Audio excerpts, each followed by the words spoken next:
नमस्कार, स्वागत है आपका ऑल इंडिया आंगनबाड़ी खबर चैनल में। देखिए, विगत दिनों हमने आपको एक खबर लाइव में देने का प्रयास किया था, रिटायरमेंट से जुड़ा हुआ, लेकिन इस खबर को हम पूरा नहीं दे पाए थे क्योंकि टेक्निकल इश्यूज आने के चलते जो है लाइव नहीं हो पाया था। इस खबर को जानना, समझना आपके लिए बेहद ज़रूरी है।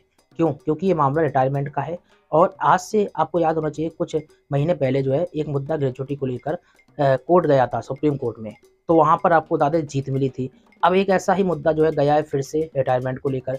क्या इसमें जीत मिली है या फिर नहीं, ये आप सभी लोगों को आज जानने समझने को मिलेगा। सभी लोग वन बाय वन करके जुड़ जाइए, कोई प्रतिक्रिया है तो आप लोग कमेंट बॉक्स में रखिए।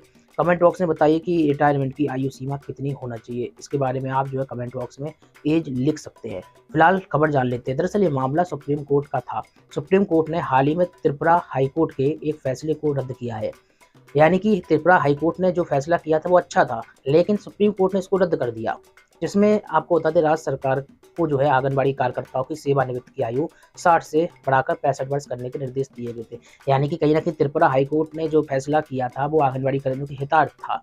लेकिन सरकार जानती थी कि हाई कोर्ट से तो आपने जीत कर ली है, लेकिन अब हम सुप्रीम कोर्ट भी जाएँगे, तो सुप्रीम कोर्ट से झटका लगा। और जब सुप्रीम कोर्ट से झटका लगता है तो ये बात आपको याद रखना चाहिए, पूरे देश भर में नियम लागू होते हैं। क्योंकि एक जगह जब सुप्रीम कोर्ट कोई फैसला करता है तो समकक्ष उसी के फैसले सभी जगह लागू होते हैं। भले ही त्रिपुरा सरकार के लिए किया गया हो, लेकिन इस बात को आपको गौर से समझना चाहिए। जो लोग बहुत लोग संगठन वाले पैसा मांग लेते हैं रिटायरमेंट की उम्र बढ़ाने के लिए और भी आपके मुद्दों को उठाने के लिए, वो सब आपको इस खबर में समझने को मिलेगा। और मैं अपने मन से नहीं बोल रहा हूँ, ये लिखा हुआ है वो आप समझिए। जस्टिस दिनेश माहेश्वरी और जस्टिस एहसान उद्दीन जो है अमानुल्लाह की जो है पीठ ने माना है कि कर्मचारियों की सेवानिवृत्त की आयु के संबंध में नीति को बदलने के लिए राज्य सरकार को परमादेश जारी करने में हाईकोर्ट ने गलती की है। यानी कि इसमें ये जो रिटायरमेंट का मुद्दा था, इसमें हाईकोर्ट की गलती को स्वीकार किया गया है। हाईकोर्ट ने कहा है कि चूंकि एकीकृत बाल विकास सेवा योजना जिसके तहत आंगनबाड़ी कार्यकर्ता कार्य कर रही हैं, उनका जो है 90% खर्च केंद्र सरकार द्वारा वहन किया जाता है। उनकी सेवानिवृत्त की आयु में वृद्धि होने पर राज्य के बोझ में मौलिक वृद्धि जो है नहीं होगी। सुप्रीम कोर्ट ने कहा है कि हाईकोर्ट द्वारा अपनाई गई तर्क की यह पंक्ति अस्वीकार है। पीठ ने अपीलकर्ता राज्य की जो है परिस्थितियों पर ध्यान दिया है कि राज्य में आंगनबाड़ी वर्कर हेल्पर के सेवानिवृत्त की आयु आईसीडीएस योजना की शुरुआत में 58 वर्ष थी और राज्य सरकार और पब्लिक सेक्टर अंडरटेकिंग के कर्मचारियों के बीच एकरूपता लाने के लिए जो है वर्ष 2012 में से बढ़ाकर 60 वर्ष कर दिया गया था। वास्तव में आंगनबाड़ी का जो है पद सुपरवाइजर आईसीडीएस के रूप में पदोन्नति के लिए फीडर पद के रूप में कार्य करता है, जो कि राज्य में एक नियमित ग्रुप सी पद है और जिसकी सेवानिवृत्त आयु 60 वर्ष है। राज्य की ओर से आगे कहा गया कि महिला बाल विकास मंत्रालय से 2012 का पत्राचार आईसीडीएस के कार्यान्वयन की व्यापक रूपरेखा प्रदान करता है, जिस पर हाईकोर्ट ने विवादित निर्णय में भरोसा किया था। हालांकि यह वह केंद्र सरकार का निर्णय नहीं था और केवल जो है आईसीडीएस कार्यान्वयन के भविष्य के कोर्स का संकेत देने वाला एक बयान था, जिसमें सेवानिवृत्त की आयु 65 वर्ष की गई थी। तदनुसार राज्य की जो है ओर से तर्क दिया गया था कि इस तरह का प्रस्ताव राज्य सरकार की नीति को ओवरराइड नहीं कर सकता है। और आपको बता दें, आंगनबाड़ी वर्कर हेल्पर की सेवानिवृत्त की आयु को संशोधित करने के लिए अपीलकर्ता राज्य को कोई परमादेश जारी नहीं किया जा सकता था। चूंकि मामले में निजी प्रतिवादियों के लिए जो है कोई प्रतिनिधि नहीं था, इसलिए पीठ ने श्री सिद्धार्थ सिन्हा की सहायता से सीनियर एडवोकेट रिटिन रॉय को न्यायमित्र नियुक्त किया था। हाईकोर्ट के फैसले का समर्थन करते हुए न्यायमित्र ने तर्क दिया कि न्यायालय हमेशा यह सुनिश्चित करने के लिए प्रासंगिक निर्देश जारी करता है कि नागरिकों को उपलब्ध मौलिक अधिकारों और सुरक्षा का उल्लंघन नहीं हो।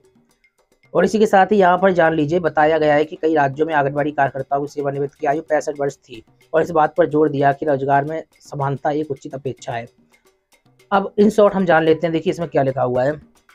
पीठ ने हाईकोर्ट की खंडपीठ द्वारा विचार का विस्तार की सेवानिवृत्त की आयु बढ़ाकर स्थापना की आवश्यकता में देरी हो रही तर्क से परे है। ये सब जो भाषाएं लिखी गई है कुछ कोर्ट की भाषाएं होती हैं। तो कुल मिलाकर इस मामले पर जो है ये कहा गया है कि सुप्रीम कोर्ट ने त्रिपुरा में आंगनबाड़ी कार्यकर्ताओं की सेवानिवृत्त की आयु 65 वर्ष करने के हाईकोर्ट के निर्देश को रद्द कर दिया है और ये कहीं ना कहीं दुखद विषय है। सुप्रीम कोर्ट ने रद्द कर दिया है और ये भी कहा है कि सरकार जो भी करे वो फैसला अच्छा होता है इस मामले पर। हालांकि याद करिए, जब ग्रेच्युटी का मुद्दा था उसमें जो है सरकार को फटकार लगाई थी, लेकिन इस ऐसा ही सोचा आंगनबाड़ी कर्मियों ने। लेकिन यहाँ पर हाई कोर्ट से तो जीत मिली, लेकिन हाई कोर्ट के बाद मामला सुप्रीम कोर्ट गया तो वहाँ पर जो है फटकार लगाई गई और हाई कोर्ट के जो है आदेश को भी रद्द किया गया। ऐसी बड़ी खबर निकल कर आ रही है। बाकी आपकी क्या प्रतिक्रिया है कमेंट बॉक्स में रखिए। अब जाते जाते एक गुड न्यूज आपको दे देते हैं। WHO यानी कि विश्व स्वास्थ्य संगठन ने एक बड़ा बयान जारी किया है। दरअसल कोविड को लेकर यह बयान जारी हुआ है। कोविड-19 अंतर्राष्ट्रीय चिंता का सार्वजनिक स्वास्थ्य आपातकाल अब जो है नहीं रह गया है और अब जो है ध्यान संक्रमण के दीर्घकालिक प्रबंधन पर होगा। 31 दिसंबर 2019 को चीन द्वारा वुहान से बिना किसी ज्ञात कारण के निमोनिया के मामलों की रिपोर्ट के बाद दुनिया के सामने नया वायरल संक्रमण आया था। जनवरी 2020 के अंत तक लगभग 10,000 मामले सामने आए थे, जिनमें 19 अन्य देशों में 100 से अधिक मामले शामिल थे। डब्ल्यूएचओ ने अपने उच्चतम स्तर की सतर्कता बढ़ाई और संक्रमण को अंतर्राष्ट्रीय चिंता का एक सार्वजनिक स्वास्थ्य आपातकाल करार दिया। यानी कि जो डब्ल्यूएचओ का कहना है, वर्ल्ड हेल्थ ऑर्गेनाइजेशन संस्था जो है, विदेशी संस्था, इसका कहना है कि जो वैश्विक आपातकाल था वो अब वैश्विक आपातकाल नहीं रहा है। आपको बता दें डब्ल्यूएचओ ने कोविड-19 को महामारी क्यों घोषित किया था, इसको आज जानना समझना आपको चाहिए। दरअसल सॉर्स CoV-2 यह एक नया वायरस था जिसके बारे में शुरुआती दिनों में बहुत कम लोगों के पास जानकारी थी। बाद में जितने रोगी निमोनिया की शिकायत के साथ अस्पताल में पहुंचे और उन्हें ऑक्सीजन सपोर्ट की जरूरत पड़ने लगी, फिर डॉक्टरों और शोधकर्ताओं ने पाया कि संक्रमण ने इम्यूनिटी सिस्टम को बुरी तरह से प्रभावित किया है। देखते ही देखते प्रतिरक्षा कोशिकाओं ने रोगी के अपने जो है अंगों पर हमला करना शुरू कर दिया। इसने जो है बुजुर्गों में और मधुमेह जैसी बीमारी से पीड़ित लोगों को तेजी से अपनी चपेट में लेना शुरू किया था, जिसके बाद आपको बता दें डब्ल्यूएचओ ने इस मामले को गंभीरता से समझा। वहीं आपको बता दें दूसरे गंभीर जो है बीमारी से ग्रसित लोगों की मौत का कारण भी जो है बना। तीसरा, बीमारी के कारण स्वास्थ्य प्रणालियों पर गंभीर असर देखने को मिला। कोविड-19 ने 2020 और 2021 में तीनों शर्तों को पूरा किया। भारत में अब तक कोविड-19 के 4.43 करोड़ मामले और 5.3 लाख जो है मौतें हो चुकी हैं। वैश्विक स्तर पर संक्रमण की जो है संख्या 76.5 करोड़ के पार हो चुकी है। 69.2 लाख मौतें हुई है। अच्छी खबर, राहत भरी खबर यह है कि पिछले 3 वर्षों में डॉक्टरों और शोधकर्ताओं ने बहुत कुछ पता लगाया है।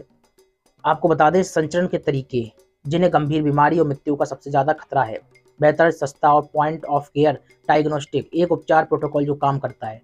वायरल प्रतिकृति को रोकने के लिए दवाएं जो रोग की गंभीरता को कम करने में मदद कर सकती हैं। इन सबसे ज़्यादा महत्वपूर्ण बात है कि वे कोविड रोधी टीके जो गंभीर बीमारियों को रोक सकते हैं। सरकारों ने हेल्थ इंफ्रास्ट्रक्चर सिस्टम को मजबूत किया। ये तो तारीफ की बात हो गई कि सरकार ने क्या किया क्या नहीं किया। पॉइंट टू पॉइंट अगर जानकारी दी जाए, बड़ी बात क्या है? बड़ी बात यह डब्ल्यूएचओ ने वैश्विक आपातकाल जो घोषित किया गया था उसको फिलहाल हटा दिया है। ये बड़ी खबर आ रही है। भारत में महामारी देखिए कैसे फैली, इसके बारे में इन्होंने बताया है। भारत ने कोविड-19 संक्रमण की 3 अलग-अलग लहरें देखी। पहली लहर 2020 के मध्य से उस वर्ष के सितंबर के आसपास आई थी। तब डॉक्टरों ने आपको बता दें उपचार का अनुमान लगा रहे थे। फिर ये आपको बता दें स्थिति बिगड़ती चली गई। अप्रैल मई 2021 में दूसरी लहर में छोटी अवधि बड़ी संख्या में मामले देखने को मिले और मौत हुई। फिर इसके बाद आपको बता दें तीसरी लहर जनवरी 2022 के मध्य में एक सप्ताह में 21 लाख मामले चरम पर थे, लेकिन मौतें लगभग 7800 ही रहीं। तो इस तरीके से आपको बता दें लगातार परीक्षण भी होते रहे, लगातार मौत भी होती रही। इसी के साथ ही डब्ल्यूएचओ ने कई प्रकार के प्रतिबंध भी लगाए जिसका असर भारत में देखने को मिला। लेकिन अब डब्ल्यूएचओ का एक बड़ा बयान आ रहा है कि वैश्विक आपातकाल जो घोषित किया गया था उसको हटा लिया गया है। कोई प्रतिक्रिया तो आप कमेंट बॉक्स में रख सकते हैं। नमस्कार।